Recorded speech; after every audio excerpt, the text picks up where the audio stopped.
Thanks very much, everybody, for joining. Gentleman to my left, he might be to your right. I'm not sure where he is in the image. So I'd like to introduce you Richard Youngman, who's the Managing Director of Sicon.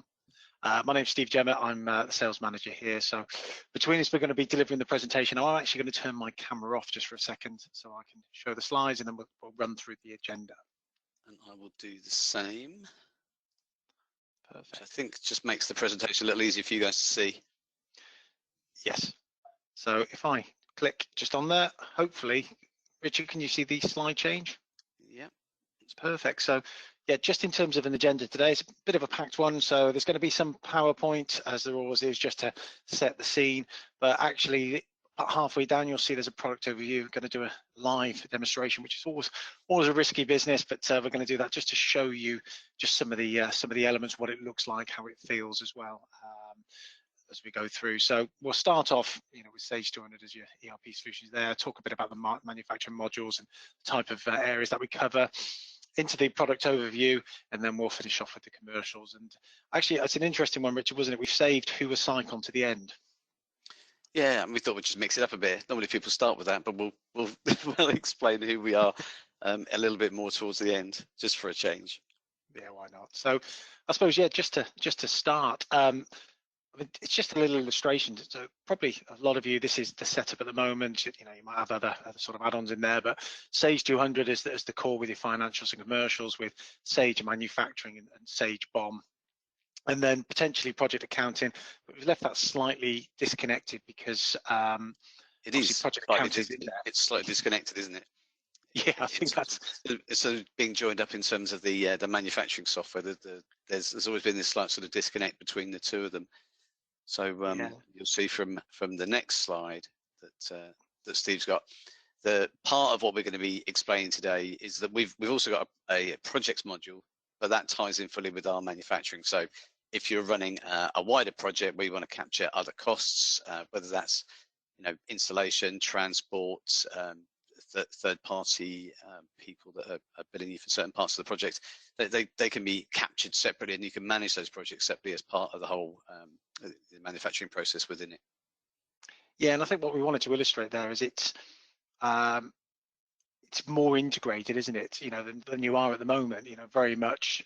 Yes, it's a change of direction, but it is fully integrated. And then the next slide there, we've got the core Sicon manufacturing solution, and we'll explain the portfolio in a moment. Then you've got some other optional modules, so the barcoding and warehousing and shop floor, but again, fully integrated. There's no, what's the word I'm looking for? You're not having to make sacrifices in terms of some of that joined up. It's using the single database, isn't it, Richard? Yeah, no, this will sound very strange, but the Sicon manufacturing module is more of a Sage 200 module than the Sage one. Okay, so just to explain, that must sound really peculiar, but the Sage manufacturing module was bought in originally. It was a product called Promise that was running with Sage 50 manufacturing, and that product was then kind of upscaled a little bit and basically just joined to Sage 200. But fundamentally, it was a separate product, so it's never had the same kind of framework, amendability, structure, all those sorts of things as the rest of 200. And whilst it worked in that environment, the two are very distinctly separate products under the bonnet. Whereas our manufacturing, because we built that entirely within the Sage 200 environment, effectively we write our code in the same way that Sage do. So it's in an odd way, it is more of a Sage solution than the Sage's solution. But that's the way we've written all of our modules. So everything stays within that single database. Everything becomes much easier to join up. Yeah. So, Rich, do you want to explain the options with regards to the manufacturing suite and those options? So, what are the modules? Yeah, so originally when we were chatting with Sage about what we had to offer, it was really, they were trying to just replace that manufacturing piece. But I said, well, that's fine. That's works orders, material planning, or capacity planning if you need that element of it as well. But really, when we talk to manufacturers, there's a number of other things they usually need. Sometimes it's very basic manufacturing. So there's a kitting element as opposed to a works order element. For certain types, there's more project-related aspects to it, as I've already alluded to. But then also, for the majority of those manufacturing clients, we also see demand for shop floor data capture and certainly barcoding and warehousing to help accuracy, streamline performance, that type of stuff. Are always big requirements. So what we've done is we've included all of those, if you like, in the offering that kind of makes up the manufacturing modules that we're working with Sage on. I think as well, it's the slight difference there. We've got at the top the manufacturing suite. So for customers who need all of the 4 modules just listed below that, or 3 of the 4 modules, it makes sense to go for the suite itself. But there is flexibility, isn't there, for customers who just need works orders or just need works orders and material planning? Absolutely, yeah. And you know, they can just buy one to get them started, and later on they can move on and add the other modules, and it's very easy just to add them on as you go. Yeah, and I think the projects one's an interesting one, which we'll pause for a moment, because on the next couple of slides we're going to talk about the types of manufacturing clients that we cover, and I think the projects is an interesting one, isn't it, when we get to the bespoke side of things. Definitely, yeah. I mean, the first one we've got is discrete production, and I suppose it depends on how you label it, but you know, this was, you know, for yourself, wanted to explain that we can cover a multitude of areas, isn't it, Richard? Yeah, there's certain people try and compartmentalize manufacturing. I mean, it doesn't always fit very well, does it? But you've got people who make the same thing repetitively over and over and over again, from a bill of material, from a set of components, and they make a finished item. So that's your kind of discrete manufacturing. So you create a works order, you make that works order, you complete them into stock. You can either do that obviously in the works order, or you can backflush them. Barcoding also allows you to backflush them if you want to do that from within the production area. So that's your kind of classic discrete multi-level bill of material becomes a multi-level works order, etc., etc. So straightforward stuff. Continuous production is a little more interesting, because this is where you are constantly building and constantly adding in components into a production line. So I suppose the baked bean tin is a good example, isn't it? That production line runs pretty much indefinitely. Product comes out the other end. We've got one client with they're making toilet rolls, quite topical. Maybe not as topical as it was a year ago, but topical. So there's paper going in, 3-ply, 2-ply, whatever it is on the relevant lines, and the toilet rolls coming out the other end. So that's your sort of continuous production process. I think the interesting one on that, Rich, is I didn't realise this, but it falls under the same legislation as food. So everything has to be batch coded, time stamped as well, which I think was always an interesting one in that sector. For the toilet rolls. Yeah, absolutely. You ever try and find a batch? Yeah, you just have to enroll the cardboard tube. But anyway, enough of our knowledge of that particular sector. So the bespoke one, that was the one I was alluding to earlier, isn't it? Where it's actually thinking of using the modules in a slightly different way. It is. So we have a client, and they did build the Isle of Wight chain ferry in the last couple of years. So basically, they work entirely. So they're a manufacturing company. Obviously, they're building the ships, vessels, that type of thing. But the whole thing is built in a project. They have not a single BOM. They don't use works orders. Everything is designed in a structure in our projects as a phase, stage, and activity. In there, you can build up operations that have material requirements on them as well, and labor requirements on them. So effectively, a set of tasks that have to happen to build that ferry over time. So it works much the same as a works order would, but you just build it out in a slightly different way as a project, instead of as a BOM that you're going to build over and over again, because everything they do is bespoke. And then the final type is well, we called it hybrid, isn't it? Which is, and it's a surprising the number that we come across where they're a combination of the above, isn't it? Absolutely, yeah. I mean, some of those points we've alluded to, but there are an awful lot of people who do a bit of both. There might be that they do some manufacturing of parts, and then those parts get included into a bigger project. So there's a bespoke element to what they're doing, but some standard product builds which can come from works orders within that as well. So it just depends how they want to work. But however it is, the ultimate bit where you're booking time and storing your material requirement is under what we refer to as an operation. So whether it's in a project or whether it's in a works order, makes no difference to us. MRP is going to look at that, capacity plan is going to look at that, and they all get incorporated together. I think for me, it's the fourth of the kind of sub bullet points down there as well. By tying projects into this, the clients who, it might be a wider project, perhaps they're manufacturing items for a new hotel build or something like that. It's not just the manufacturer, so they'll have the works order for the kind of discrete production elements, but then being able to tie that all into a central product as they've got installation teams and expenses as well, so you can actually look at the overall profitability. Yeah, and some of the clients that we have, I mean, they're building products that are maybe £200,000 or £300,000, and then they've got to send it out to the Far East somewhere or to America where it has to be commissioned. So there's shipping, there's obviously all the guys then have to go out and do the commissioning, and that needs to be tracked as a project. So they can use projects not only to capture those costs, but to manage who's going where and when, and schedule that time in as well. Perfect. So we thought we'd drop in a couple of example customers. This one at the moment is very, very topical for us. It's a case study that we've worked with Sage and Redtronic. But Richard, what does Redtronic do? I was going to use their posh one, audio and visual warning lights. They make the flashing lights that go on top of police cars, ambulances, fire service, emergency vehicles. That's what they make.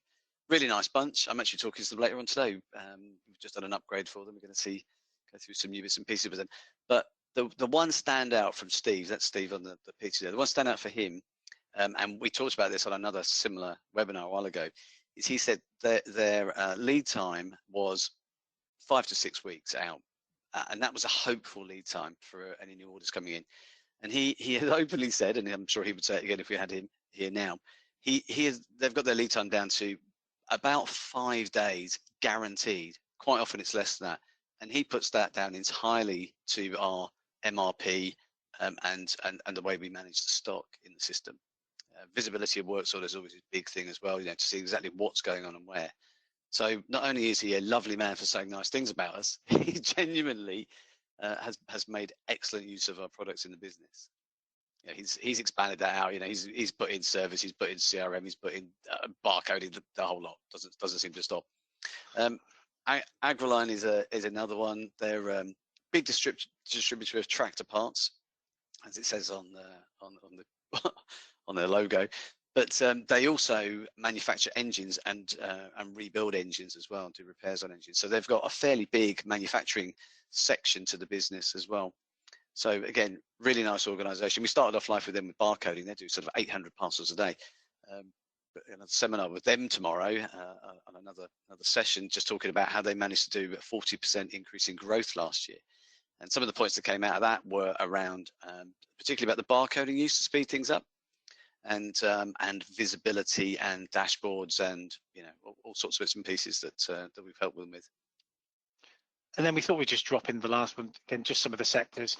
I mean, hopefully you're getting an idea that the solution, it's flexible. We've got a lot of customers, you can see in those verticals there, may or may not fit some of the specifics for yourselves, and of course that's where we could have gone on, couldn't we? That list could have gone on and on, but we're trying to, there's a broad one. The toilet rolls obviously was a topical funny one at the bottom there, but it's they're really, I wouldn't say we specialize in any particular sector, because we have that mix of the projects and the standard manufacturing modules. It really makes it an incredibly flexible solution. So the bit that you've all been waiting for now is just moving over to a product overview. Now I think the key thing here is we're going to show some of the bells and whistles. Of course, it's not it'd be great if we could tailor and for everybody, but we're going to touch on some of the elements. Hopefully you'll get a feel for what we've got. And I'd certainly recommend a one-to-one demonstration. But what we're going to do, I'm going to flip over to this screen, and this is quite an unusual thing. I mean, a lot of people won't jump into a live demonstration when they are doing a presentation like this, because it's all a little bit scary, but we love this stuff. We spend our days doing demonstrations of our software to people. So we thought we would actually show you what it looks like, how it appears within Sage, some of the expanded elements of that as well. So Steve's going to drive, and I'll just sort of chip in along the way. No, absolutely. So yeah, Sage 200. Now, the first part really is just static data. So I think the first part is always in stock. So your standard stock items that you're going to have. So if I just filter down for my MSFG, so one of the members of the team have actually we got a bomb that's instant coffee, which I thought was quite different, so I thought I'd use that one for today. But again, it's just using the standard Sage stock item itself, so all the things that you'd expect. So we're not reinventing the wheel, and also it makes the the implementation a bit quicker, doesn't it, Richard? Although we'll cover that off a little bit later. Yeah, I suppose just looking at that screen there at the moment, then there's already a few things that have, in fact, there's quite a lot of tabs across the top that have appeared. So there's a Sicon one, there's a CRM task, CRM cases. Those modules are those elements are ours. We've added those into the Sage stock item. There's one down the bottom as well, which is the inspection required when receiving purchase orders. So this is what we like about 200, is it makes it very amendable. It makes it a really good user experience. And as I say, we're writing our modules in the same way that Sage write theirs, but it makes it easy to follow and easy to understand. So essentially, you're not working on manufacturing outside of Sage. We are fully inside. I know we keep talking about that, but to show you it, I think helps. Yeah, and it's things like your minimum stock levels as you'd be using at the moment. Sage's bins, which we've tweaked, to enhance even further for replenishment, for barcoding. For your suppliers, obviously this is a built item, but we'd always use your preferred supplier. The things in there in terms of lead time, so working backwards, all the aspects you'd expect. And often when we do these demonstrations, and I loved it, I did one a couple of weeks ago, and the person there said, I've already got that. Now, I worked in the payroll sector for nearly 10 years, and a payroll product has to, regardless of whether you spend 50 pence or whether you spend £50,000, it's still got to pay people, do the deductions, etc., do your return. It's just how it goes about it. So as we got through the demonstration, and as you'll see, it's just little things that we've worked and evolved working with those different customers over the years that just make, in our opinion and our customers' opinions, it far more flexible to use than possibly what you've got at the moment. Now, you'll also have a Sicon tab, so things in there such as some defaults, minimum, maximum batch sizes as well for your works order. So I'm not going to labour too much on there.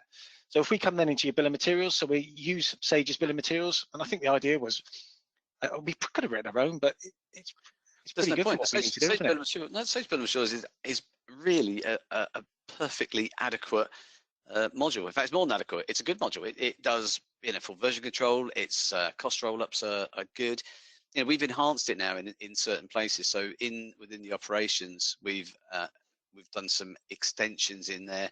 One of the recent ones is you can now put attachments and things on there for when we're doing shop floor data capture. So you can actually have media. So you can have photos to show people what they're doing while they're doing an operation, or even watch a video for it. So this we've enhanced things where we need to make it a little better, but still using the basics. So there's your static data, and I'm sure everybody recognizes that. Now, there's a number of different ways of being able to create a works order. I mean, it's simplest, guys. You simply come into works order processing, and in fact, you wouldn't even know this was a Sicon module. That's how integrated it is. Other than that was a Sicon project, the rest of them they don't. But just to create a works order, you would just come in, create works order. It could be an empty works order if you want, perhaps it's proof of concept, or just pick your bomb and create it. The second option is, as I'm just about to do, put on a sales order, and so we'll put on a brand new order. And we'll pick good old Cute and Cozy today. So one of our customers, and I don't know, the customer wants it for Tuesday. Let's just pick Tuesday, for example. So we'll just looking at that screen, Steve, if people are familiar with Sage 200, they're going to be looking at that thinking, blimey, there's an awful lot of extra tabs on there. Now, we've got an environment here that's got a lot of our modules installed. So there's some stuff on there for retentions, there's cash flow, there's CRM, there's all sorts of bits. So don't assume they're there by default. We could have trimmed it down a little bit, so hopefully it's not making it look overly fussy on the screen. Yeah. So I'm going to make 500. I haven't got any in stock. So all the standard items that you'd expect. Now, this is an interesting one. So when we get onto the material planning, you can add a manual forecast, and this is great for customers who their sales team are talking to retail outlets or whatever that would be, but you haven't yet got the order, but you might have a longer lead time, so you need to take that into consideration. So what we've got here is it's not for that is it for that specific customer, but in this instance what we've got is an order around similar date now, the 25th, 28th, on there as a forecast, and it's just asking me, do I want to reduce the balance? So it's not forcing you to, but it's just saying, actually, do you want to reduce the balance? So when we run MRP, it's just going to be including 2,000 instead of the 500. I'm going to say no, because I'm quite happy with that. The other option we've got on this screen is this calculate button. So I've got it switched on.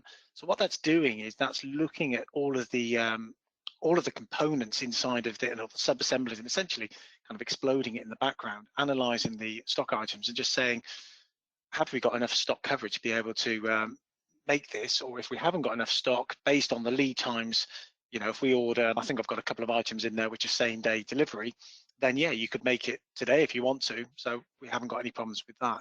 But it would go red if, say, it was a 10-week lead time, you haven't got the stock items. So it just gives you an idea from the stock perspective when you could get that in. So it's great for a salesperson.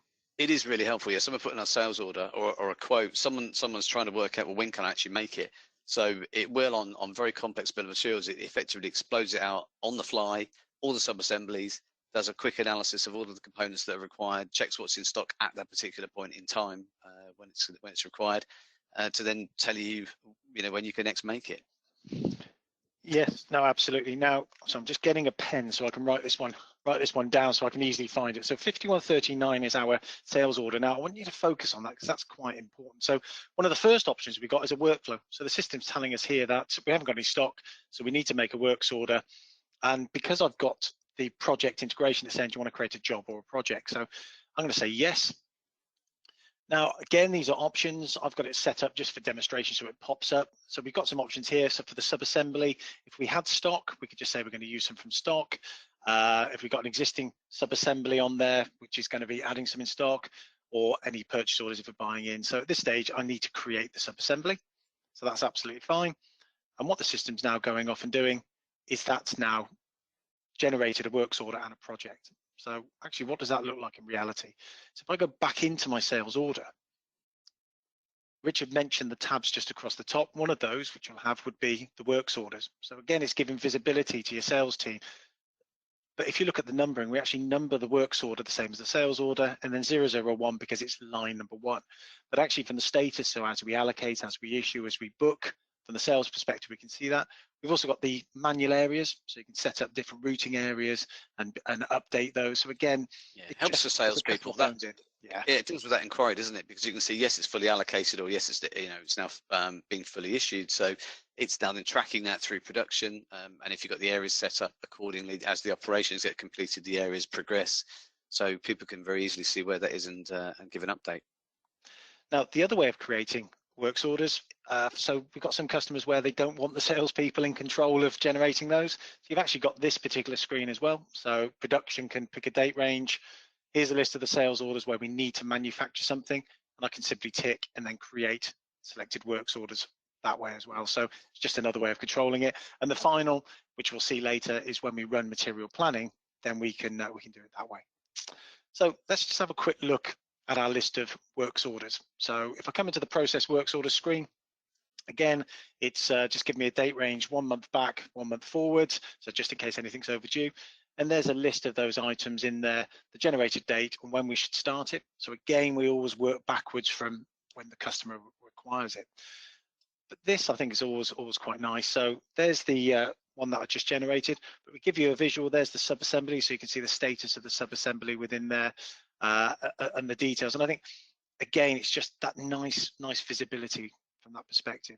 But if I just edit, as you'd expect, we've just taken a snapshot of what's inside of that bill of materials and presented it in this particular screen. So we've got our quantities, obviously multiplied by the quantities we require. And in this particular screen, we can see our free stock. So actually, we haven't got enough of anything, so we're going to have to buy those items in. We also have the option to be able to add non-stock in. So, you know, it could be bubble wrap or something which you don't really want to stock. And the thing I always like about that is you can pick your supplier and we can generate a purchase order for that as well, and then roll the costs up into the costing elements. So from the component side of things, we're trying to use some logic. So at the moment, it's using average buying price just to give us an estimate. But of course, as we consume that, it's going to give us then our issued cost as we flow that through. We then explode the operations. So we saw those earlier, but again, just giving us visibility of those operations. And as we'll see shortly with the shop floor, is actually being able to, perhaps I'm taking a break or complete there, see where we are in that particular process, but also then visibility from our labor and or machine time, again, the estimate on what we've actually consumed. So, so anyone who's got the bill of materials set up already, if you raise a works order, having installed our modules, it will just pull all that information through directly from what's already configured. Yeah. Now I'm actually going to drill down to the sub-assembly from within this particular screen. So there's our sub-assembly, but this one, from an operation perspective, we actually set it up as being a subcontract operation. So just to show you how we handle the subcontract. Now, I think it's fair to say, Rich, some customers, because of the way they've always done it, just have it as a stock item. But what this does is this allows us to be able to generate a purchase order, but also track this particular item. So from here, I can edit, and if I select that line there, I can actually allocate the stock. So at the moment we're just allocating, I can generate a purchase order out to our supplier. So when do I need that in by? Well, actually I want that in by Friday. And if I save and generate a purchase order, that's now dropped me a purchase order into purchase order processing, and that's ready to go. What we're also able to do then is actually dispatch the stock item. So this was designed for a client in Northern Ireland with fence posts, wasn't it, originally, who they would send all of these fence posts out for powder coating or whatever the finish was. But they had no way of being able to track, because they wouldn't wait for them all to be finished before they came back. So they had no way of tracking what they sent out. 20 on a vehicle at a time. So there would be many vehicles for a lot of the sites that would just be backwards and forwards with posts and bolts and things as they were going. So yeah, they could just track the dispatch out. So really, whilst we're saying that we are allocating and dispatching a product, it's not really doing anything in stock. It's a way of us just tracking what they are wanting to send and put on a dispatch note to send out. Really, the purchase order is covering that subcontract operation, which is the galvanizing or the powder coating of the products. But also being able to track what batch you've sent out as well, again, depending on how you've got your settings in Sage. So in terms of this, what I'm actually going to do is I'm just going to receive, I could receive this on the barcode, but I'm just going to receive this back in. So again, just tick this. Obviously, you wouldn't be doing it this quick unless they're the best subcontractor in the world, but we'll put a reference in, and we're going to receive these items back in. And that's just Sage's standard service received form. But what it's done, which I think is quite clever as well, is so we've got visibility, as you can see there, of where we are with regards to what we've sent and what we've received. But as we dispatched it, it actually issued the components. So this particular item, and I could record any additional labor if there's anything else I need to do, but I can now just simply book this finished item in, and we can see the costing up there now as an action, and we'll come back to that shortly. But I can book my 50 in. I need to enter a batch number, because that's how we've got the stock item set. And so long as the system's happy, I'll put my use by date. Doesn't matter, 31st, that'll do. Not very good. That's just going to complete my works order. And we've got the concept of these pre-allocations. So because it knows that, well, in fact, for this one, all of the quantity is for the next level up, it's going to say, do you want to just automatically allocate as you book in? Nice and simple. It's when you've got that pre-allocation going to sales orders and 15 other works orders, and it becomes incredibly useful to see where everything's going to go, how it's all joined up. Now, what I'm going to do at this stage is, and again, we'll come back and talk about some of the other tabs, but I'm actually going to just print off the route card. So this has gone down to production at the moment. So we're just going to start now. Again, I appreciate this isn't real time, but what we've actually created. So this is the shop floor data capture app, and that's an Android app, and I'm running it on an Android-based barcoding device from a company called JM Prime. So the idea here is, I mean, again, we've got clients where there's an Android tablet at each production area. We've got clients where there's the kind of bolted to the wall either end, but you enter your PIN, or if you've got an NSC tag, or you could scan your barcode badge, but it recognizes who you are. It's going to allow that person just to log in. Now, I'm actually connected to the guest Wi-Fi, running Sage. What you can see on the screen is in a server. I'm not sure where it is, so I'm not in the same area as that. So this is working via a web API, a secure web API across the internet. So at this stage, if I've got my route card, I can just scan a barcode. And what I've done is I've actually just scanned this top barcode, which is going to show me the aerial view of the works order, all the different operations. And actually, if I'd allocated my components, I can issue them as well. So if you've allocated them all, I can say, yes, I'm using those and consuming that again, which is updating your works order. Alternatively, I'm going to scan this barcode here. That's going to take me straight to the works order. I could have tapped on the screen. I can see the details. I could see any notes. I'm just going to click on start. There's a machine run time as well, so I'm going to start both. And that's now started the clock, and I could log out. Now I'm just going to leave that running in the background just as we move across then into material planning. So let's just close all that off, and we'll come back to that shortly. Worth mentioning on that app, that's when I was talking about the media earlier. So if you've got any instructions on there for somebody doing a particular operation, it can pop up on the screen there and give them a PDF image, or take them to a website, or show them a video for what it is they're actually supposed to be doing. Yeah. So now I'm going to run MRP and or material planning. Now, the first thing to note is I don't have to kick anybody out of Sage. I can run this as many times as I want. What it will do each time you run it is it deletes the previous suggestion. Now, I've got, I don't know, probably 15 bombs, I think, in there, a few thousand stock items. And it's fair to say, Rich, we've worked really hard to optimize this, again, working with different customer data sets over the years. Yeah, I think the longest one that we have at the moment, I mean, it is enormous because their forecasts are enormous. And what we do is we take a rather belt and braces approach, and we explode everything. So every single demand for a built item gets exploded into a bomb in the background, so into a works order from the bomb in the background. So we're then we're going kind of a worst case scenario, because we found any shortcut we tried to take in this process always ended up with missing something. So we've just taken the view that can't happen. So it's explode everything and then reverse back out for the things that we then find we don't need. So it does take a little longer, but so that was the current version. I think is 7 hours is the longest I know about. But there's an overnight scheduler you can use to run for that, so it's not really a problem. It should be ready for you in the morning when you come in. The new version of this that we're now working on, because we've found a couple of areas where we can speed it up. We should be able to at least half that, if not improve on that again for the next version that will come out in October. Yep. But for most people, it's much like you've just done there. You run it, and within 10 or 15 minutes, it's pretty much done. And that's, or in my case, less than a minute. So, and that's, again, we wanted to run it live. It's always a bit of a risk, but the first screen that you see are warnings.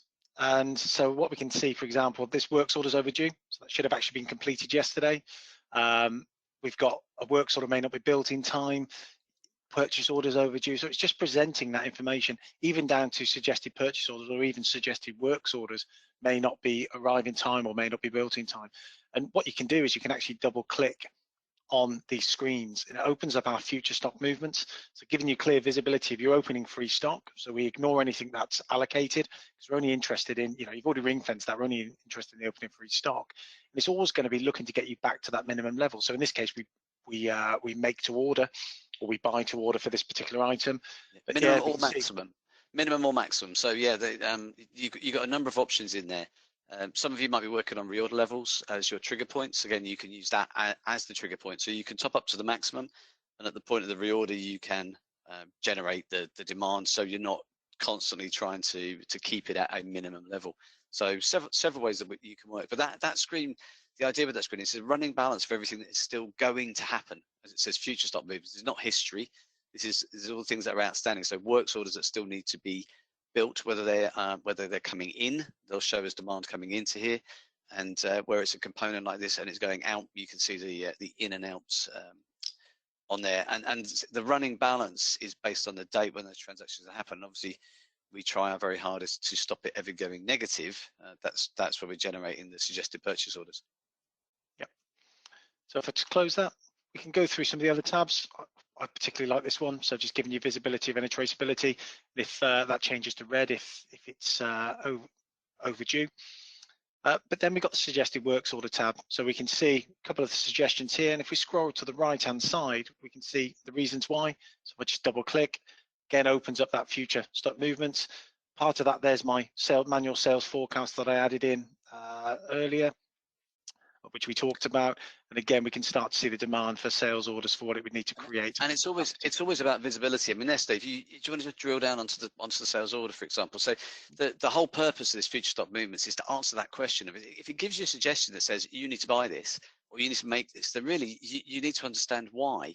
So and you know, I'd worked on some systems historically that just didn't give you that easily. It took a lot of work to understand the reasons. So we've worked really hard to give you drill down upon drill down to give you that information, so you can understand exactly why those suggestions are happening. Because when you consider the forecast sales order in there, it may make you stop at that point and just question, well, is that actually going to happen now? You can go away and just get someone just to confirm before you make any buying decisions that are really based on that. And again, double clicking brings you through to that forecast, and you can import that as well. I particularly like this, being able to drill down and make amendments to the stock item. Now you'd have to rerun, but it's again, perhaps the lead time's wrong. If you've got permission, of course, yes. Exactly. You know, you're doing this analysis, you're looking at stock item, you've got a suggestion, you go, hang on a second, my min and max are set completely wrong. So if you've got permissions to amend, we allow you to do that amendment there. As Steve says, you would need to rerun the MRP to take that into account, but at least the changes are quick and easy to make on the fly. And you can select the ones that you want and then just click on create works orders. So, you know, it's as simple as that. That then creates the works orders.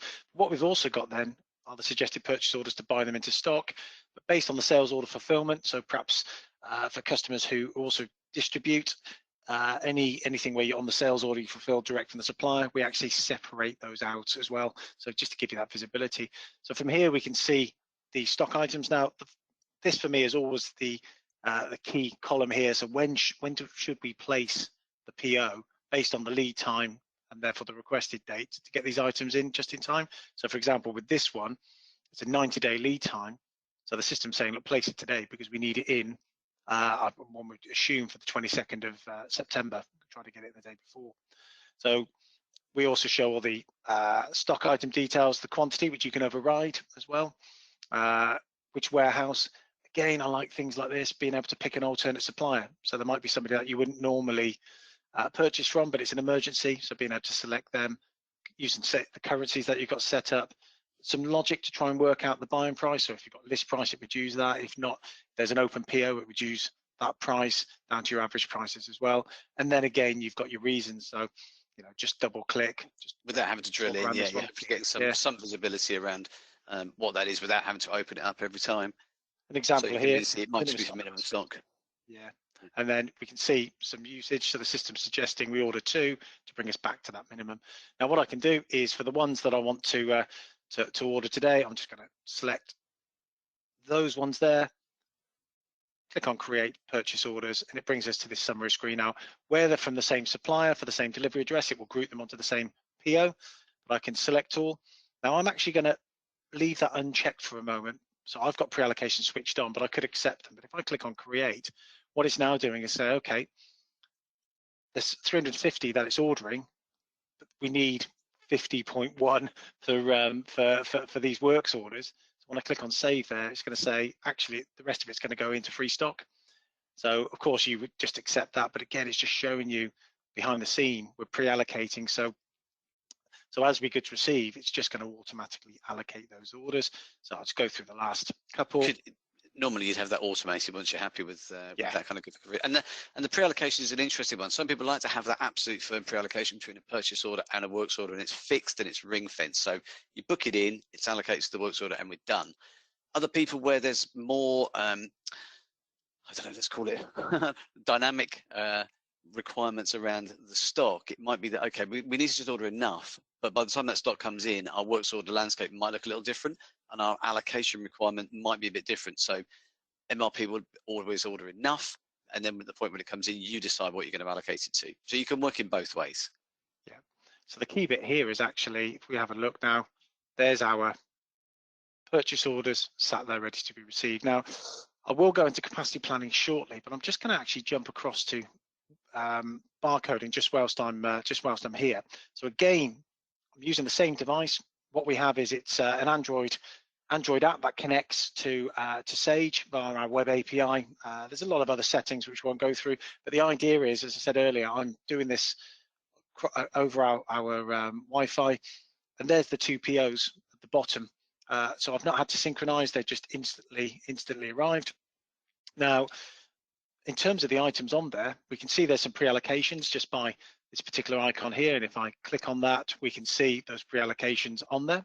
So again, just giving the warehouse team visibility of that. And then as in terms of the items themselves, what have I got on there? I've got one of these. If there's a barcode, I can scan it if I want to. If there's a barcode on there, I've scanned that item and it doesn't exist. Again, there's logic in there. I can click on the pluses, or if I click in the center area, I can just type in the quantities that we require. So let's just do that. So again, we've tried to make it as flexible as possible, haven't we, Richard? Just probably fill in that. And you notice this is a very different look and feel to the shop floor data capture app. And the reason for that being that this is being used by someone probably for a big part of the day. So we've kind of made it softer contrast, softer colors to use. We get really good adoption. People do like this.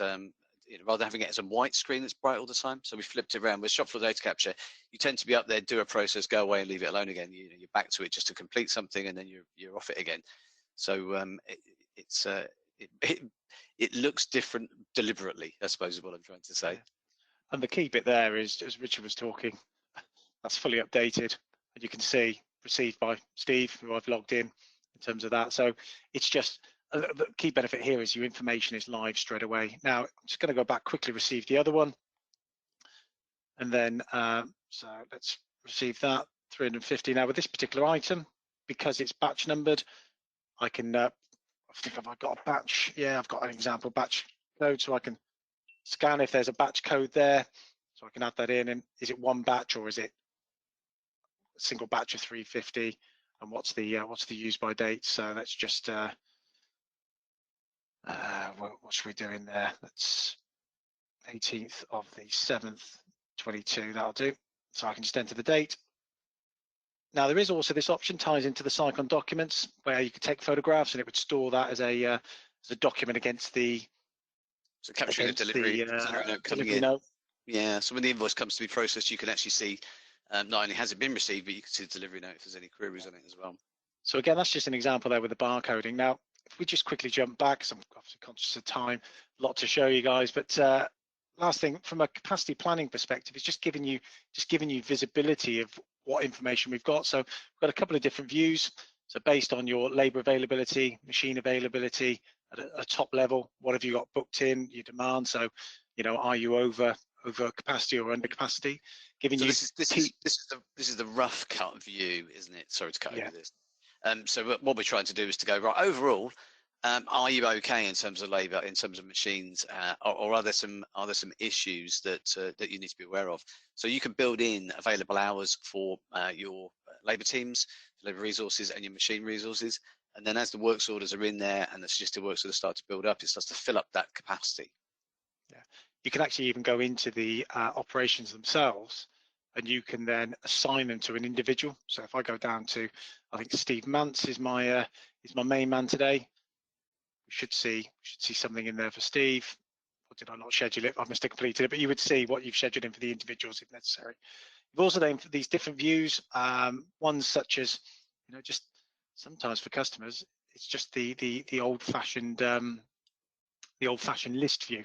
In terms of, sorry, that's the diary view. Sorry, I mean in terms of that being able to drag and move those around, but even down to just a list view of what have you got that you're working on this week and what's due next week. Move them up and down and prioritize move them up and down as well. So trying to give you as much visibility in terms of views for what you've got scheduled for the team. As you said, Richard said it. It is rough cut capacity. So it's looking at. Well, we say it's rough cut. Skill set. You can book right down to the minute if you need to. So we're getting down to individual team or person resource planning, and it's not only about the planning. It will actually tell you. You can just see at the bottom of the screen, maybe it's quite small, but it's telling us that we've actually got one of 7.5 hours booked at the moment in that particular day for that particular resource. So what we're able to do is actually give you a screen that tells you where all your overloads are. So as you've run the capacity planning, it'll show you that information nice and clearly, so you can go and investigate where the problems are, nice and easy. And also what we're then able to provide as well from the shop floor perspective is just a list of operations that people need to work on. So it's a planning tool and it's a processing screen, and we've not tried to use the same one because they're not always appropriate for both. So if I'm done, I can multi-stop, I can pause, I can tell the system the quantity that I was making, and I literally cannot remember how many I was making, Richard. So what have we got? It's this particular one, isn't it? It's just 500, I think it is. So if I go back into here, I'm just going to say I've completed all 500. So if I just stop and pause that, and then I can move on to the next one. I could have paused and said I've done a certain number, but again, this is live. So if I just refresh, look at my operation, I've completed both operations there. If we look at the labor, you've got actually who's worked on it, and then the amount of cost based on their hourly rate. And if we drill down, it's filling a central timesheet, isn't it? You know, in terms of the hours. Yeah, timesheets was one of those tricky things. So yeah, wherever again time is coming from, whether it's from projects, whether it's from our service system, whether it's coming from the WAP system, which is our web-based timesheets, whether it's coming from the manufacturing system, everything arrives onto that central timesheet together. Yeah. So there's the pre-allocations. Because I've pre-allocated, it's automatically allocated those. Now I could do this on the barcoding device. I could do this on the, I could do it at a more holistic level. But all I'm going to do is just issue my my allocations. Oh, I've got enough stock of one of them. No, it looks like it should be fine. No, top one's yeah, right. yeah, that's absolutely fine. So the final stage then is I can book. Now, if you have a look up here, in terms of the costs, that's rolling up all of the costs, and now we've got an issued cost for the component. So again, just giving us visibility. The work sort of summary. That's based on the standards, whatever your standard Sage costing method is. So we're not trying to reinvent that. It's taking whatever has happened in the Sage transaction history. And what you've got is you've got your original budget when we created it versus your actual. So again, you can track. And for customers perhaps doing more of a proof of concept or prototype, what margin would you like? And it can then tell you based on the cost what you should sell it for. But all I'm going to do is I'm just going to book the finished item in.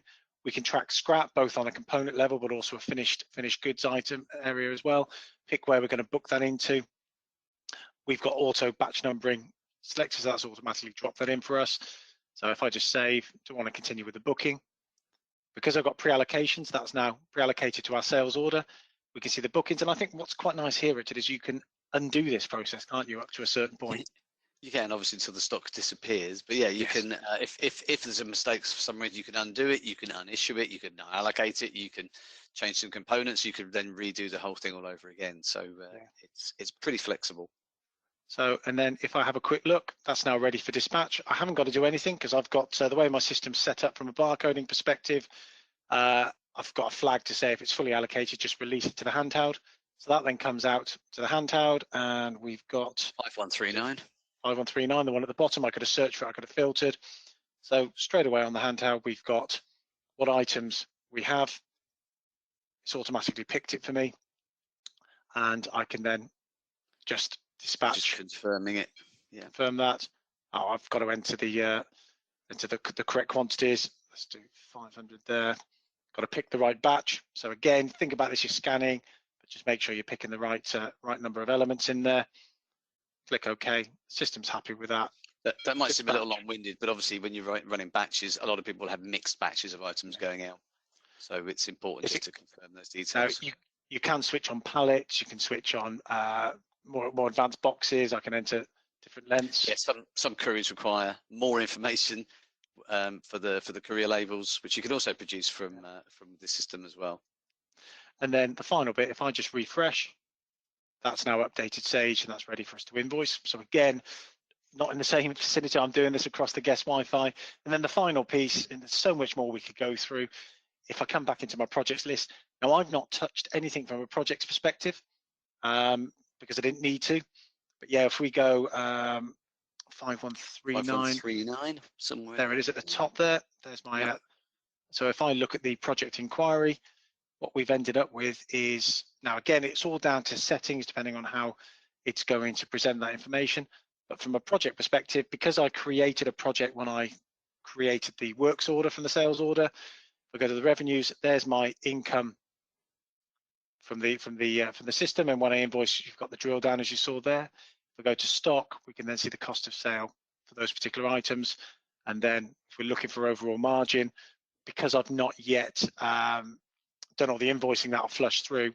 we'll then see what actual margin we've made on the particular The order as well. the works order is on the last tab in there as well, so that will show you a drill down of the works order that's attached if you want to see that, and sub assemblies and that type of stuff. So even though we're in a project environment, we can still get a full visibility of all the works orders that are associated with that particular project. And lastly, if you just go to that project management inquiry at the top, Yep. which I know you may not have looked at too much, but this, I mean, we've generated some of this for us internally. This is more about running your project. So you still got that summary for the costing, but this is about having project notes. So you can have categories of project notes, your objectives, and then there are lists of items for things that you intend to do on your project and when they need to be done by. So it's turning into a full project management system with tasks that can be assigned to individual users within the Sage environment as well. Yeah. So it's a bit of a whistle-stop tour of the product, but just hopefully gives you an idea of what it looks like and some of the elements. Of course, every project's different, but we just wanted to give you an idea. Just from a hardware perspective, that's the device I was using. Now you can get a trigger grip for that as well. It's from a company called JM Prime, who've just been brilliant to work with. But it looks like a phone, doesn't it? But it's actually a proper, robust device. In the top, there's a built-in barcode scanner. They're fantastic. As Steve says, there's a trigger grip to go with them. They make all sorts of different shaped devices, but that one, because some of them have the number, a little bit pointless, and they're a great device. So this is the key part, though, isn't it? So you might be sat there thinking, this looks great. Obviously, need to drill down on, as we said, a one-to-one sort of demonstration. But do you want to talk us through what is a migration, but actually it's not a migration? I think it's very important, isn't it? You know, you guys obviously all have Sage manufacturing at the moment. You're thinking, well, is it going to be a big upheaval to get me from where I am at the moment onto Sicon Manufacturing? And the answer is no. Originally, we were going to migrate all the works orders across and bring all that data. But actually, what we managed to do, which I think is a much simpler approach for everybody, is that our MRP, material planning particularly, sits across both our works orders and all our demand, and also includes the Sage manufacturing works orders. So really, at the point when you're transitioning across from one to the other, the chances are you may have fully allocated all of your works orders, possibly, and you may be doing everything new in Sicon one. But there's a possibility for some reason you might still need to be using the Sage one. So what we're doing is just picking up any shortages that are there or might occur during that production process. They just get included in that daily MRP run, just so we're double checking. So what that enables you to do is to carry on running the Sage manufacturing works orders for as long as you need to be honest, whilst you are transitioning across to making full use of the Sicon module. So it takes a lot of the stress out of a transition. The two modules sit there quite happily side by side. So there's no problem with putting them both in there. And really, it's up to you. Run down the old Sage works orders, which is a point where you really need to. But if people are familiar with that, or you've got reports based on that, then obviously you can identify those and deal with it in a much more calm and controlled fashion. That's I guess what we've tried to make that's as easy as possible. I don't think we could have made it any easier. No. So again, every project's different, but from the commercials part, so it is a monthly subscription. So again, speak with your partners on that. But Sage, we've agreed with Sage for those customers who kind of want to get started by the end of the year, that you can get 20% off year one on the subscriptions. So it's difficult talking about money, isn't it? But ultimately, what we're hoping we've been able to present is Sage manufacturing is being end of life over the next few years. So there's time to move over. There's a bit of a deal at the minute, but really it isn't necessarily about that particular deal. It's about what can you get from our software? How is that going to help your business? How's it going to improve efficiency, give you more visibility, allow you to bring in things like barcoding, shop floor data capture, all those other bits and pieces that you can hopefully make use of, that will make it a good proposition. That's ultimately what we want you to be happy with our software. Hopefully you can tell we're fairly passionate about this stuff. It has to work. These are my little inventions, my little babies, if you like, that I've created over quite a lot of years. And it's important to me that we see them out there and doing their job, and people actually being successful with them. So hopefully that's come across. Yes, there's a cost to it, but hopefully the benefits far outweigh those costs. Yeah. We've given you a bit of an indication there as to what an implementation might take. It really depends on the type of business and the complexities you have. but it's not an unreasonable amount of time. And I think what a lot of people have done, Steve, in this process, is gone back to having a look at their raw data. You talked right at the beginning about the quality of that data, the lead times, the min-max stock levels, all of those things are really important. And quite often we find in the projects that data just needs a refresh, bringing up to date to really make it work very well. So there's a bit of effort required on the part of the clients as well. Yeah. So we said we save this to the end.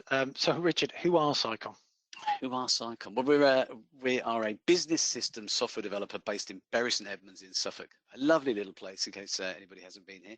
So we've got an office here, which is the top picture. We've just recently bought the bottom picture office, which is actually next door to us. So we're occupying the top floor of that at the moment. So we've done that in the last 2 months. So a lot of people obviously trying to shrink down their offices or get rid of them, and we've done the opposite. We've increased, and there is a satellite office up in Newcastle as well with a group of people up there, and that's expanding.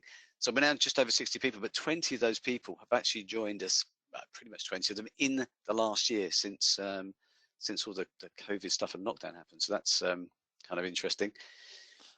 Your next point there about the only Sage 200. Yeah, we do not write software to integrate with any other platform. We're not interested in Access Accounts, Iris, Exchequer, Microsoft, nothing.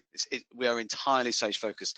And a lot of people, if you look at that commercially, that's kind of a big decision to make. Most people are trying to write software that runs across everything. But I think what we bring to the table is something that's very integrated. We understand how Sage works extremely well. We used to be a Sage business partner selling the product. So yeah. I think that also gives us some extra knowledge about what we're doing. And I think that kind of brings us nicely on to, I suppose, why Sage 200? What is it about Sage 200 that's kept those fires burning for you for all these years?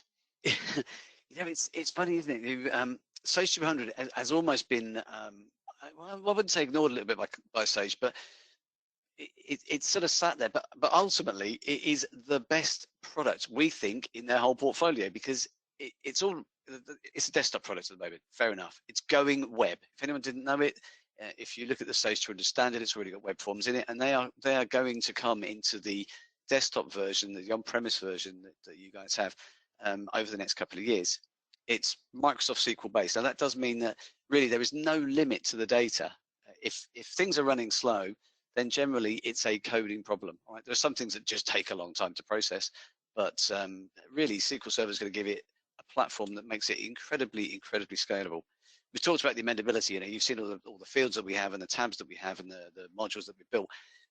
That's what Sage 200 gives us as a developer, and the ability to make it deliver functionality to customers. And we will continue to do that in that platform. There's obviously a well-established partner network out there, which is important. SageWorks keeping that stuff up to date in terms of legislation, HMRC. It's reliable, it's a trusted brand. Now, some people will say, well, how come Sage are not doing the stuff that we're doing? That's something we get asked a lot, isn't it, Steve? And it is, yeah. My answer is always, well, Sage's problem is there's no way they can be as agile as us. It just would not be practical. The benefit is, if one of you guys decides to go ahead with the project and you come across something the way your business process works that it doesn't really cope with, then we're here, we're all ears, and we'll listen to that, and we will do our utmost to make a change to the product where we can to accommodate what you need.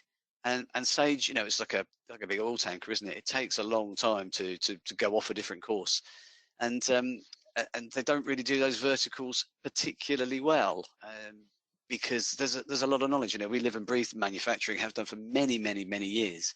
So I think it puts us in a good position to understand what people are asking for and make those decisions. And I think for me it's Sage's ISV community. So we're one of a number. It is so tightly knit. We can't survive without Sage. And Sage 200 needs the ISV. So for me, it's the perfect relationship. Yep.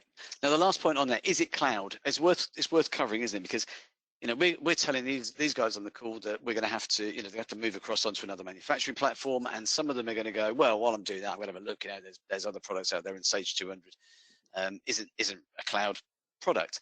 And you're right, it isn't a true cloud product. It's cloud connected, which means there's an API to the web, so you can access data from the web.